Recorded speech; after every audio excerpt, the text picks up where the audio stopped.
Hi, guys. Welcome back to Marant's Rants. Plenty of good information, a little bit of motivation, a whole lot of truth, no financial advice. I want to try to break down what's happening with the banks. People asked me to look into First Republic Bank. I went, I looked. I'll show you what I found, and we'll go from there. But I'm going to give you my whole theory at the end of it all. We'll watch the whole video. It's good, I hope. It's a one-take session, no edits, no cuts. You guys know the way this works. Let's see what I found first. Let's go ahead and look at the stock. So that's not the stock. That's the actual PowerPoint presentation. But as I told you, no edits, no cuts. So I'm not going to change it now. Here we go. So the stock is here, $34.27. But it did come from 147 all the way down to 1753. So that's the chart for it. Not looking healthy at all. I did go through the latest 10K that they just came out on the 28th. So about 17 days ago. When I went through the whole thing, I found some gems, pulled some stuff out. I'll show it to you guys. But what I want to show you guys is this. They had an 8K here filed. This was on the date of the 10th. We know what happened on the 10th.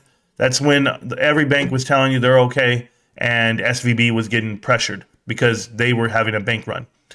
Liquidity crisis was happening, and the world was getting alerted that Signature Bank was next. But what did First Republic do? They went ahead and released an 8K just to tell you they have no worries. They are strong. First Republic's deposit base is strong and well diversified, very well diversified. Customer deposits have an average account size of less than 200K. So they're telling you that they're fully insured at that point on the customer deposits because that's the average account size. The average business size is $500,000, which this is all nonsense to me because when you really look at it, they tell you they have the ability to borrow $70 billion, and that's via the Federal Home Loan Bank and the Federal Reserve Bank. So this was on the 10th. They put out the 8K just to show a sign of strength. But with 2 days later, apparently they weren't so strong. But they tell you that capital and liquidity remain very strong. Yet they went ahead and borrowed $70 billion. And they did that. And once again, you think it's okay because they borrowed it from the Federal Reserve and JP Morgan Chase, the largest bank in America. Sure, not an issue, right? Okay, 2 days later, after that, 4 days later, I apologize, which would be today, they went ahead and borrowed another $30 billion. This time they borrowed the $30 billion from banks. Yeah, they didn't get backstopped by the Fed. They didn't have the president come on and say he's going to save them. Nope, nothing like that. Or that their superiors need to be fired because they didn't take any money from that end. What they did was they took money on their own books. They went ahead and got this cash infusion by Bank of America, Citigroup, JP Morgan Chase, Wells Fargo, Goldman Sachs, Morgan Stanley, and numerous other banks. Guys, this is what they're doing. They're taking cash on the face, and they're borrowing it at crazy rates. The rates are here. You guys can see them, 4.5%, up to $109 billion was taken. It makes no sense to me. It makes no sense. If you're so strong and nothing's wrong, then why did you do this? But I will tell you why, because I went through the 10K, and we'll go through it and the best that I can. But I want to show you this. This lady, she basically reads what I just told you. So why do we even need to watch her? We don't. All right. So let's go ahead and dive into the presentation. So this is First Republic Bank, guys. So you guys know SVB, that's the Silicon Valley Bank. Everybody knows the name. It's in the corridor of our innovation part of the world, you know, right there in Silicon Valley where all the tech companies, mass layoffs are happening, which nothing's realized yet because they're paying severance packages to those employees. So they haven't filed for unemployment. A lot of things happen like that. So just understand it's an agenda. But as you look at these banks, they need to operate. And they say via the payroll of it all. But I would tell you it's a whole different aspect. So we're going to go ahead and go through this whole thing. Wish me luck because I don't know much about banks until I started reading. No, I know enough. I mean, I've been banking for a while, but I'm not a banker, guys. I'm not. I'm a stock guy, sure. I'm a retail guy, yes. But as we look at this, I'm going to tell you what I dug up, and then you guys can come on and make your assumption. For me, I think I know a portion of it, what's misleading to people. And I would tell you it has a lot to do with SPACs because SPACs didn't exist back then. In the last 2 years, that's what's really hit the market. You know, 1,500 SPACs hit in 2020 to 2021. The way I feel is all the money that came out in 2020 was COVID money. It was savior money. It was $6 trillion from the Fed money. And that went stimulus packages to everybody, and everybody decided to go out and shop and buy a self-induced, supply chain issue. That's what happened. But as I look at it, banks got greedy. Banks took all that money and they didn't realize the influx they were going to have. And now you're living in a world where the Fed has raised rates 450 basis points in a year. You're going to crumble. You're going to crumble. Guys, 2022, January, the rates for a house were 3%. They are now 6 to 7. Good luck. Good luck trying to survive when you have no money coming in. But we'll talk about it right now. So first is this. This is remarks by the FDIC Chairman, Martin Grunberg, at the Institute of International Bankers. What he said was this, and I'm going to go into detail. I'm going to take this down. Here we go. So he said the current interest rate environment has had a dramatic effects on the profitability and risk profile of banks' funding and investing strategies. First, as a result of the higher interest rates, longer-term maturity assets acquired by banks when interest rates were lower are now worth less than their fair face values. That means that if the banks were buying any type of asset, they have a maturity timeline. So some mature over 2 years, 5 years, 10 years, 20 years, 30 years, whatever it may be, right? Doesn't matter what they buy. I'm just letting you know that over time, when they bottom at 0% interest, they're now realizing if you look at the current value of the bond, okay, as interest rates go up, the current value is less. It's called unrealized losses, okay? The only way, it's kind of like your stock. The only way you realize that loss is if you sell the bond early. If you want to not lose anything, you have to ride it all the way out to the end. But guess what happens? You can't get to the end because you put so much money on that asset. You need that cash. You got to go pay these people that are trying to pull money out, and you don't have the liquidity to pay out people. That's the difference here. So if you look at the banks across the board, the FDIC chairman says that the result of most banks have some amount of unrealized losses on securities. The total of these unrealized losses, including securities that are available for sale or held to maturity, was about $620 billion at the year end of 2022. Unrealized losses on securities have meaningful reduced the report have meaningful. I don't even know what that means. Have meaningful reduced the report equity capital of the banking industry. What does that mean? I'll tell you. You do not have to show your unrealized losses. You don't have to. It's almost like assets, or what is it, stocks not bought, or whatever they say on the hedge fund side. No, I'll give you an example. GameStop currently has $238 in marketable securities. We only know the price they paid for them. We don't know what they're currently worth. They don't have to report a loss. They don't have to report a gain. They don't have to report anything until it sells, right? And in this case, the face value of the marketable securities that they own, these bonds, get reduced in value the higher the interest rate goes. So as interest rates go up, banks lose. Now you don't have as much liquidity coming into your bank because it's harder to borrow money. And no one's going to go in there and borrow money at 4.5% when they could have been zero for the last 10 years. But we know this is called distressed credit cycles. We understand it. So that's what happened with the banks right now. $620 billion is the risk. Okay. Now I want to show you something here. Silicon Valley Bank is the one with the arrow on top of it. Tighter credit conditions are coming. We know that. We know that the Fed has to keep raising rates to battle off inflation. And what I told you a long time ago was you had this equilibrium of raising rates and dipping your elbow into inflation.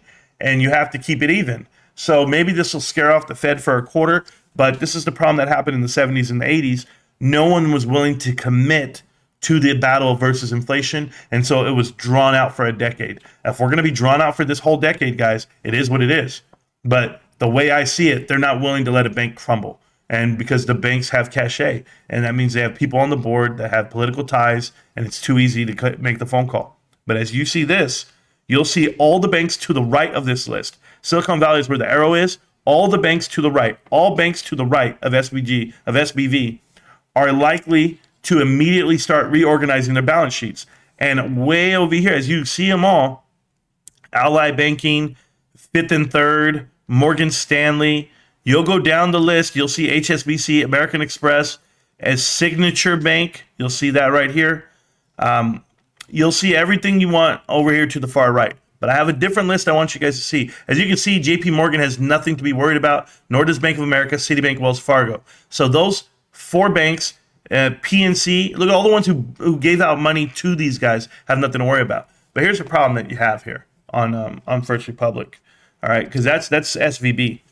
But I'm just showing you a chart so you guys understand how many banks are at risk.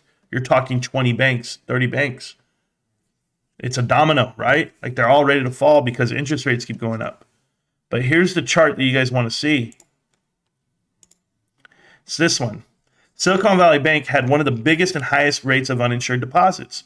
They had 94% of uninsured deposits. But as you go down, you see First Republic, right? First Republic has the highest deposits that are loans that are held to maturity in securities. That means that they have the most out on bonds. They literally are holding on to assets that are losing value the whole time. They have no cash, guys. No cash. So believe it. When they're selling shares and they're trying to be liquid and they're doing all the things they can, they've done everything in the past month. They have no cash. So that's why this is a recipe for disaster. The 111% is out on maturities. So they're going to hold it that long. They can't. They got to sell for a loss at some point if they're going to go under. And that's what Silicon Valley did. Silicon Valley actually sold for a loss. Okay, $1.8 billion, I believe, on these 94% maturities and on the securities. And you know what they did? They tried to go raise the money again, like offsite. They tried to go raise $2 billion, and there was no money. It's like I've told you guys during these cycles, you just can't keep going back to the public for money because it's not there. There's companies out there that are sitting on cash and they refuse to spend it. Now you can wait for this $18 billion worth of SPACs that are going to come back to the market. $18 billion expires this month, and banks, hopefully they didn't do anything with that money. Hopefully they don't have it out and they're able to be liquid on it because someone's going to come looking for their money. When these SPACs don't go public, people want to pull their money back out. But it's sitting there somewhere. New Fed Bank backstop has a scope to inject as much as $2 trillion. Facility unlikely to be used by the largest banks. We know that part. But up to $2 trillion is the new backstop. We'll see how that all works out. Right here, Moodys. Moodys sees harder times ahead for all U.S. banks and puts 6 on downgrade watch. So Moody went ahead and did something unprecedented. They downgraded the whole sector of banking. Okay, I told you who I was blaming initially. I was like, how does Moody's give these guys a AAA rating? And then this is how it happens. So all banks are basically downgraded right now. Moody's cuts outlook on U.S. banking system to negative, citing rapidly deteriorating operating environment. That's where First Republic comes into play because these guys right here, they suspended their dividend. So that's scary in a way because if you're an investor, you're going to shed your shares. You don't want to hold this company anymore. Your dividend's gone. You already lost almost 90% in value from the top to the bottom. They're sitting around like a 70% loss right now for the week. It's embarrassing for anyone who's invested with these guys. But this is the whole group that bought them out for the $30 billion, or saved them, I should say. And I was just showing you what they did, like how they broke it down. It says that Bank of America, Citigroup, JP Morgan, and Wells Fargo announced today that each are giving $5 billion. So that's kind of weird, $5 billion. Let's take Bank of America, for example. Bank of America has direct ties to SVB. They have direct ties to Signature. If you guys don't know, the board of directors, all these guys work for like Bank of America. And direct ties to First Republic. Bank of America merged with First Republic a long time ago. Like they bought them out. It was a buyout a long time ago. Like First Republic is basically Bank of America. I'm telling you, they're an arm of Bank of America. But all these people are leaving these banks, these regional banks, and they're running to the big banks. That's who's the winner here. So when they're giving up cash, it's okay. Do you know how much deposits Bank of America just had? $15 billion this week. They don't mind giving up 5 right back. They're still up $10 billion, and it's a billion with a B. It's wild. One of the guys in the Discord was texting me, and he's like, "Hey, Marantz, did you ever think about it this way?" And I didn't. And I was like, man, they're really setting everybody up. And they might be. So right here, this is what I want to show you. First Republic is now part of Bank of America. As a result of the series of mergers over the next 2 decades, most of what once was First Republic, is now part of Bank of America. So I just want people to know that over the years, they've grown, and merged and did everything they did during the 2000s, and it was all to be a part of Bank of America, essentially. So that's why. So from here moving forward, I have some bits and pieces from the 10K that I wanted to go over with you guys, so you guys can get a view as to the life and soul of this bank. This is First Republic. Loans serviced for others. Balance at the beginning of the period. So in 2020, remember the housing crisis. And when I mean the housing crisis, I mean the other way. Everybody buying homes, everybody doing loans. you name it. They had $9.2 billion over there. It has fallen more than half.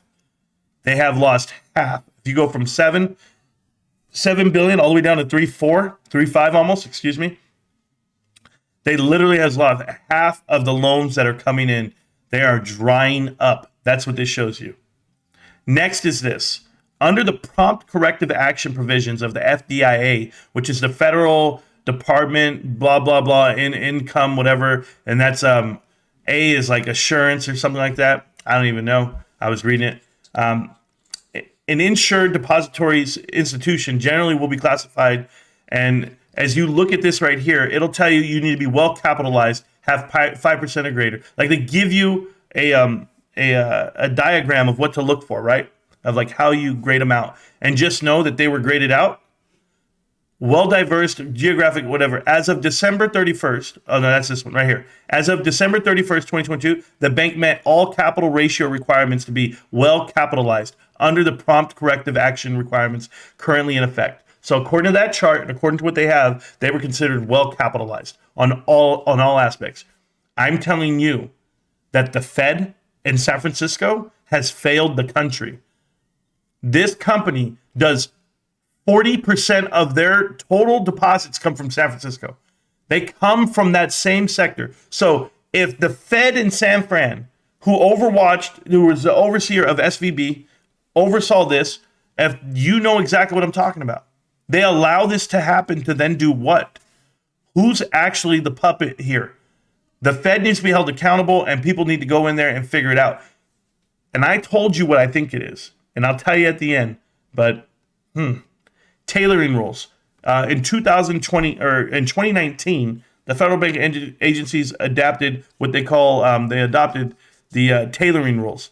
Now it tells you that if a bank has $250 billion in assets, they're considered prudential. So they have to follow under certain guidelines, strict guidelines. The difference is that these two banks, this one right here, First Public, and when you go back to SVB, they literally were under the threshold by a couple of $1 billion. They almost were on the cusp of 250. But the Federal Reserve does what they call stress tests. They do stress tests all the time. And why is it that they couldn't figure this out? The oversight of banking is lacking. And I think that's where this needs to go. You know, we don't need to hire IRS agents. We need to go in there and manage the Federal Reserve, which is not what the government does. But I'm just saying we're partnered up with them. So they're not monitoring our banks. I can tell you that because we just saw it. If you see here, as of December 31st, business loans and lines of credit were $18.8 billion, 11% of total loans outstanding. Okay, great. Of this total, $12.3 billion was in the form of lines of credit. The utilization rate of the lines of credit were 33%. So $4 billion is what they were using of all the money out there. So you need to have $4 billion of cash ready to go at any time, because that's exactly what they're using for their activities, these loans for the businesses, right? And as you can see, total equity on hand was $17.4 billion. So they needed the 12, they needed 4, they had 17 according to the report. But I'm telling you guys, I don't think they even had that. I'm just letting you know. So deposits. This is a really crazy stat here, guys. The interest expense is this chart here. They have to pay interest, okay? The expense on the deposits, they're actually giving people money, right? People give them money, and then they got to give money back, right? I'm going to give you some money. But look at this right here. The deposit increase for interest expense was 590%. Each category is in the hundreds of percent on increase. That means people were asking you, they had never done this type of business before. People were not buying assets with the bank. They were literally parking it in CDs. Now, CDs are short-term returns. You have to have that cash on hand within 3, 6, 9, and 12 months. Look at the amount of money that they would have had to have. Yes, it's not a lot to some people. $654 million is not a lot. But remember, they only have $17 billion. They have another additional $4 billion rotating with the loans that they're doing. Now, right here, they went from having $95 million that they had to have in 2021 up 600% to 654. This is a massive number that's hidden on real money on hand that they don't have. because they're broke. Now, what they're not broke for is salaries and benefits. This bank from 2020, all the business they're doing, they went from $1.4 billion in salaries and employee benefits all the way up to 2.2. A huge increase, guys. That is over a 50% increase on pay, period. 50% increase on pay alone over the last 2 years. So while their bank is taking in these massive loans and massive risk, they're paying these executives a 50% increase. These guys took it to the bank. Oh, you better believe it. And they probably didn't put their money in this bank. That's for damn sure. I did want to point out the fact that private equity and venture capitalist funds were up over 500% from $44 million to $270 million. Not a big number, but like I'm telling you guys, when cash is king, you tell me who private equity is and why they're actually getting their money together. Well, because, it's time to pounce. Now, mortgage loans serviced investors decreased $3.5 billion this year. So there was a decrease in the mortgage loans of $3.5 billion, guys. That sector was falling to pieces, the housing market. But if you look at the CDs, like I told you, $24 billion is due right now. $24 billion due within 3 months, and they have to pay 3% rate on that money. And it says it right here. Weighted average remaining maturity of CDs was 3 months.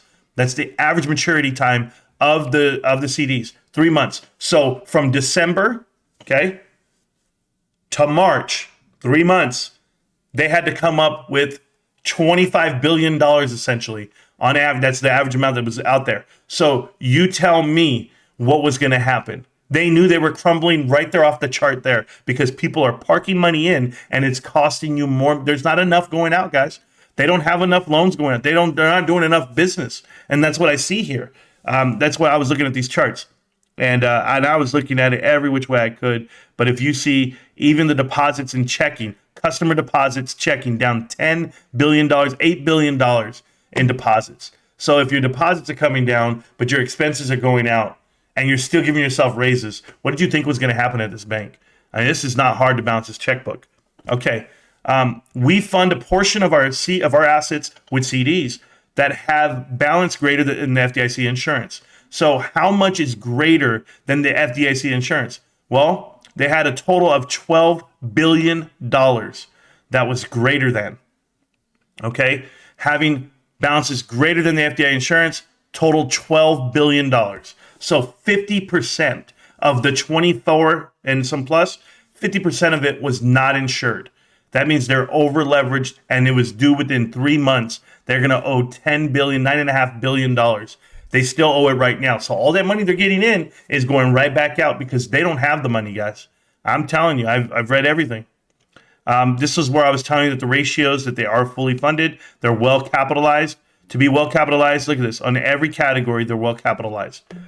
There's no stress. So what does that mean? That means that the Fed needs to do a better job of looking into what the system is doing. And as the interest rates go up and their assets depreciate and they're not there, it's harder to borrow money. There's no money coming in. Banks are dry. Banks are going to crumble when interest rates go up. That's what happens. We told you guys. Wells Fargo stopped doing private lending like 2 years ago. They're a mega bank. They knew exactly what no personal loans over 2,000. Nope.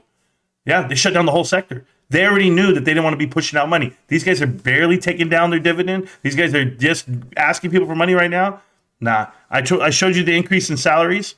It's right here. Just a gradual increase over time. 50%. Can you imagine getting a 50% raise in a span of 2 years? That is phenomenal. Okay, so here's the other part here. Interest-bearing deposits with banks. They went from $12 billion to $3 billion.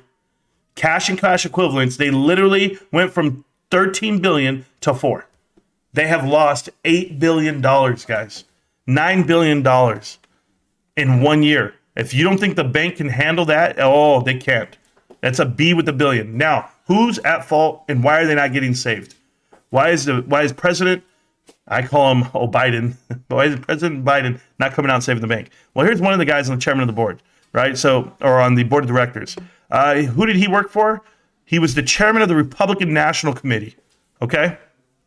He was the chairman of commission of presidential debates from 1983 to 1989. This is all during the Reagan administration. He also has ties. He's also director of Caesars Entertainment. I wonder who works for Caesars Entertainment. Anybody have a clue? Hey, we'll talk about it in a minute. This one individual here, he served in the Reagan administration as the Deputy Undersecretary of the Department of Interior. Yeah, there you go. Reagan. How about this young lady? Miss Joyner, how you doing? She's serves on the board of directors for Apollo Management. There's no way. There's no way. What am I doing around here? Yeah, I read that right. I was just, no way. My man here, he, let's see, Wharton School. You know the Wharton connection? Come on, give me a break, guys. All right, so I'm going to leave it there at that because I'm going to give you my final 2 cents on all this. So what does it really mean? All right, here's what it means, guys. You got a bad bank, right? And as you guys look at it, First Republic, they're already on the books. They don't have the money to pay back these people who are coming through. People are not buying assets, okay? They're parking their money. And what I mean by not buying assets, they're not putting money into homes, cars. Those are depreciating things. Houses appreciate. I get that. But at these interest rates, it's either cash or nothing. And everything's overpriced right now. Not to mention people are sitting on a wad of cash waiting for this market to crash. I know people that have tons of money right now and they refuse to spend $1 because they go, nah, I'm gonna wait for the house to crash. I'm gonna wait for these banks to crash. I'm gonna wait for the stock market to crash. I want to buy more GameStop. I want to buy more Bed Bath & Beyond. I want to buy this one. Yeah, that's how these hedge funds are doing it. That's how these rich guys are doing it. And all the while you had all these SPACs opening up because the SPACs were a money grab, guys. They're a money grab from the public. Remember, if I can get a bankrupt company and or a startup to go public, that's exactly what it is. It goes public. That means it takes the public's money. And that's what they did. They did 1,500 of them, right? How much do you think they're worth? Billions, millions of dollars each? What banks are actually doing those loans? Well, I'm looking at all the banks. I'm looking at the 9 banks that just helped out First Republic. I'm looking at SVB, who's been putting out money to risky startups the whole time frame. Silicon Valley's riddled with this stuff. That's the corridor? Well, that's where First Republic Bank does all their business, right? 40% of it. CVB, that's where they're actually from. That's what they're named after. So you tell me what banks are being bought out, which ones are being saved. I'll show you left-leaning. I'll show you this administration. I'll show you right-leaning banks that have to go borrow money from other banks, and they're going to be crumbled and crippled moving forward. All of this whole bank here is going to go down. Give it to 120 days. Oh, guys, the stress test is coming. But you know what else is coming, right? Up there, GameStop earnings. Yeah, Tuesday. How about 120 days from now? We'll have another GameStop earnings. Yeah, I'll be all right with it. That's my battle. That's my hedge to it all. But just to give you guys an idea of what's happening with the banks, guys, and why they're doing it. Listen, these interest rates keep going up. You're going to have a real problem here. The whole world's going to crumble. But I think the Fed will sit back. I think they'll take it easy because they realize they're going to put us into a recession. But maybe that's what needs to happen. Maybe 10 banks need to crumble. Maybe everybody needs to run to central banking. You know, when you look at somebody like Canada doesn't have regional banking. They just got the monsters, right? I heard Kevin O'Leary say that. He goes, they just got monster banks. Well, guess what? He's absolutely right. What do we have? We got 5,000 banks, half of which are criminals. Get at me. Marantz, GameStop, can't stop, won't stop. GameStop. I'll see you around, millionaires. Peace.